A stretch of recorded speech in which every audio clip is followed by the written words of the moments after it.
महाराष्ट्र की पॉलिटिक्स से एक ऐसी खबर आई है जिसने मतलब सबको हिलाकर रख दिया है। अजीत पवार, जिन्हें सब दादा के नाम से जानते थे, अब नहीं रहे। पुणे के बारामती में एक प्लेन क्रैश में उनकी मौत हो गई। आज हम सिर्फ इस दुखद खबर को रिपोर्ट नहीं कर रहे हैं, बल्कि हमारे पास मौजूद टाइम्स ऑफ इंडिया के एक लेख के जरिए उस शख्सियत को समझने की कोशिश करेंगे जिनका पूरा राजनीतिक जीवन एक सवाल के इर्द गिर्द घूमता रहा। क्या वो हमेशा शरद पवार के भतीजे ही रहेंगे या अपनी एक अलग पहचान बना पाएंगे? तो चलिए इसी सवाल के जवाब की तलाश में इस कहानी की परतों को खोलते हैं। सबसे पहले ये समझना जरूरी है कि जिस वक्त ये हादसा हुआ उस समय अजीत पवार का कद क्या था।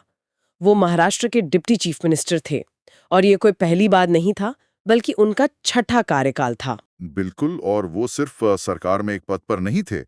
वो मुख्यमंत्री देवेंद्र फडणवीस और एकनाथ शिंदे वाली जो बीजेपी महायुति सरकार थी, उसमें एक बेहद अहम पावर सेंटर थे।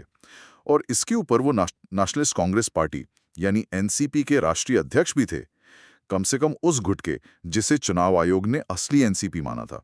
तो आप समझिए वो सत्ता के उस केंद्र में थे जिसके चारों तरफ राज्य की राजनीति घूम रही थी। पवार सरनेम ये अपने आप में महाराष्ट्र की राजनीति का एक बहुत बड़ा ब्रांड है। उनके चाचा शरद पवार एक सियासी बरगद की तरह हैं, जिनकी जड़ें बहुत गहरी हैं। तो जाहिर है कि अजीत पवार ने अपनी शुरुआत इसी पेड़ की छांव में की। ये छांव किसी भी नए नेता के लिए वरदान भी हो सकती है और एक चुनौती भी। और यहीं से उनकी कहानी दिलचस्प होनी शुरू होती है। टाइम्स ऑफ इंडिया का जो लेख है भी एक बहुत जरूरी बात पे जोर देता है। पवार परिवार की विरासत के बावजूद अजीत पवार ने अपनी शक्ति का एक अलग केंद्र बनाया। उनकी असली ताकत विधानसभा के गलियारों से नहीं, बल्कि महाराष्ट्र के जबरदस्त शक्तिशाली सहकारी क्षेत्र मतलब कोऑपरेटिव सेक्टर से आई। उन्होंने पूरे 16 साल पुणे जिला केंद्रीय सहकारी बैंक के अध्यक्ष के तौर पर गुजारे। 16 साल एक ही बैंक के अध्यक्ष, ये सुनने में शायद उतना बड़ा ना लगे, लेकिन जरा इसे खोलकर समझाइए, इसका मतलब क्या है? ये ताकत जमीनी स्तर पर काम कैसे करती थी? देखिए, इसे ऐसे समझिए, पश्चिमी महाराष्ट्र में जहां चीनी और दूध का कारोबार अर्थव्यवस्था की रीढ़ है, ये सहकारी बैंक और समितियां वो एक तरह से जिंदगी की लाइफलाइन है। किसानों को लोन चाहिए तो वो बैंक के पास जाएंगे, फैक्ट्री में नौकरी चाहिए तो समिति के अध्यक्ष से बात होगी, गांव में कोई छोटा मोटा काम करवाना है उस पर भी इन सहकारी संस्थाओं का कंट्रोल होता है। अच्छा।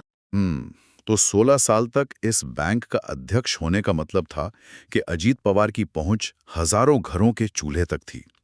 ये सिर्फ राजनीतिक ताकत नहीं थी, ये एक सामाजिक और एक आर्थिक पकड़ थी, और ये पकड़ उन्होंने खुद बनाई थी। शरद पवार की छाया से बाहर निकलकर अपनी धूप तलाशने की ये उनकी पहली और सबसे मजबूत कोशिश थी। तो मतलब एक तरफ विरासत से मिला नाम था और दूसरी तरफ जमीन पर खुद बनाई हुई ये मजबूत पकड़, और शायद इसी जमीनी पकड़ ने उनके काम करने के अंदाज को भी तय किया होगा। लेख में उनके एडमिनिस्ट्रेटिव स्टाइल की काफी चर्चा है। उन्हें एक प्रो एक्शन और मुंहफट नेता कहा जाता था। हाँ, और ब्यूरोक्रेसी में उनकी इज्जत इसी वजह से थी। उनका स्टाइल था, मुझे नतीजे चाहिए, बहाने नहीं। उन्होंने अपने करियर में जल संसाधन, बिजली, ग्रामीण विकास, वित्त, आप नाम लीजिए, और वो मंत्रालय उन्होंने संभाला है। विलासराव देशमुख से लेकर देवेंद्र फडणवीस तक अलग अलग विचारधाराओं के मुख्यमंत्रियों के साथ काम किया। इससे पता चलता है कि उन्हें सरकारी मशीनरी को चलाना आता था। उन्हें पता था कि कौन सा पेज कसने से फाइल आगे बढ़ेगी। लेकिन क्या लेख में उनके इस प्रो एक्शन स्टाइल का कोई ठोस उदाहरण दिया गया है? मतलब उन्होंने ऐसा क्या किया जिससे नौकरशाही भी उनकी कायल थी? बिल्कुल। लेख में पुणे के एक बड़े सिंचाई प्रोजेक्ट का जिक्र है जो सालों से सरकारी फाइलों में धूल फांक रहा था। पर्यावरण मंजूरी से लेकर स्थानीय राजनीति तक कई पेज फंसे हुए थे।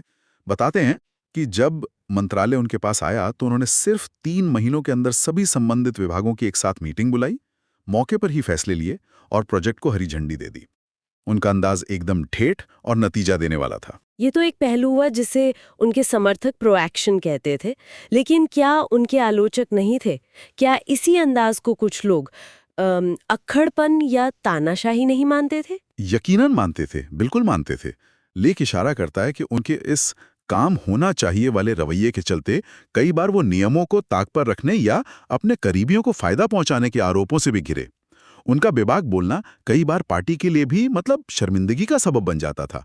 तो जहां एक तरफ वो एक दमदार प्रशासक थे, वहीं दूसरी तरफ उन पर मनमानी करने के आरोप भी लगते रहे। ये उनकी शख्सियत का एक विरोधाभास था। तो एक तरफ वो एक मजबूत प्रशासक थे जो सिस्टम को चलाना जानते थे, लेकिन इसी सिस्टम के शिखर पर पहुंचने के लिए उन्होंने जो रास्ते अपनाए वो हमेशा सीधे नहीं थे। और यहीं से कहानी पहुंचती है 2019 की उस सुबह पर, जब सब सोकर उठे तो महाराष्ट्र की राजनीति में भूचाल आ चुका था। वो एक राजनीतिक भूकंप था, सही शब्द यही है। किसी को कानो कान खबर नहीं थी।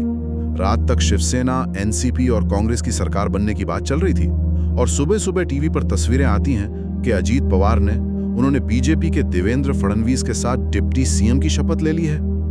ये शरद पवार की छत्रछाया से बाहर निकलने का उनका सबसे पहला और सबसे नाटकीय प्रयास था। उन्होंने सबको दिखा दिया कि वो अपने राजनीतिक भविष्य के लिए सबसे बड़ा जुआ खेलने को तैयार हैं, भले ही इसके लिए उन्हें अपने परिवार और अपने राजनीतिक गुरु के खिलाफ ही क्यों न जाना पड़े।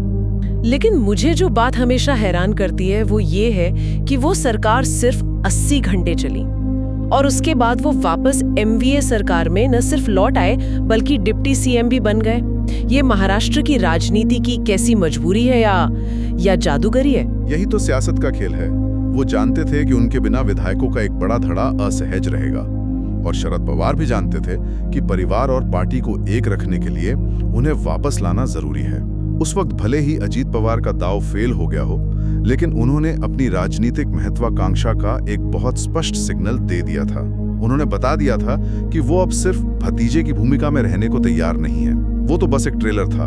पूरी फिल्म तो 2023 में रिलीज होनी थी। जुलाई 2023, जब उन्होंने एनसीबी में सीधी टूट कर दी। ये सिर्फ कुछ विधायकों का इस्तीफा नहीं था, ये तो पार्टी पर कब्जे की लड़ाई थी। इसे बगावत कहना शायद सही शब्द नहीं होगा।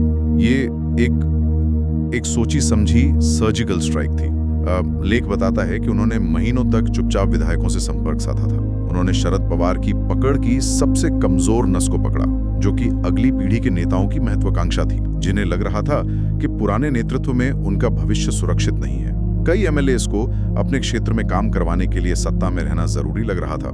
ये सिर्फ सत्ता का खेल नहीं था, ये एक पीढ़ी का संघर्ष था, जिसे अजीत पवार ने हवा दी और उसका नेतृत्व किया। और इस बार वो कामयाब रहे।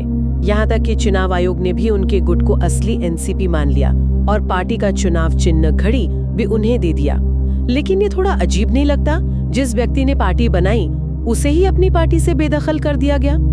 क्या लेख बताता है कि चुनाव आयोग ने इस फैसले का आधार क्या बताया? क्या ये सिर्फ विधायकों की संख्या का खेल था? ये एक बहुत अहम सवाल है। लेख के मुताबिक चुनाव आयोग का फैसला मुख्य रूप से विधायी बहुमत, मतलब लेजिस्लेटिव मेजॉरिटी के सिद्धांत पर आधारित था। मतलब जिस गुट के पास ज्यादा चुने हुए प्रतिनिधि हैं, विधायक और सांसद, पार्टी पर हक उसी का माना जाएगा। उन्होंने पार्टी के संगठन पर नहीं बल्कि लेजिस्लेटिव विंग पर जोर दिया। अच्छा। शरद पवार गुट की दलील थी कि पार्टी का संगठन और उसके सदस्य उनके साथ हैं, लेकिन आयोग ने चुने हुए नुमाइंदों की संख्या को तरजीह दी। ये एक बहुत बड़ी राजनीतिक और कानूनी जीत थी, जिसने अजीत पवार को उस बरगद के पेड़ की सबसे मोटी शाख को तोड़कर अलग करने में कामयाब कर दिया। उन्होंने सिर्फ पार्टी नहीं तोड़ी, उन्होंने पार्टी पर अपना हक जमा लिया। इस पूरी कहानी में बारामती का जिक्र बार बार आता है। ये एक संयोग ही है कि ये हादसा भी वहीं हुआ जो उनकी कर्मभूमि थी। वो 1991 से लगातार 7 बार वहां से विधायक रहे और हर बार जीत का अंतर बढ़ता ही गया। हाँ, और ये बात फैसिनेटिंग है। बारामती सिर्फ उनका चुनाव क्षेत्र नहीं था, वो उनका किला था, उनकी सत्ता का पावर हाउस। सहकारी बैंक से मिली ताकत, प्रशासन पर उनकी पकड़ और राजनीतिक महत्वाकांक्षा, इन सब का संगम बारामती में होता था। वहीं से उनकी राजनीतिक शक्ति को लगातार ऊर्जा मिलती थी। बारामती के बिना अजीत पवार की कल्पना करना मुश्किल था, और अब अजीत पवार के बिना बारामती की राजनीति की कल्पना करना भी उतना ही मुश्किल होगा। तो आखिर में इन सब का क्या मतलब निकलता है?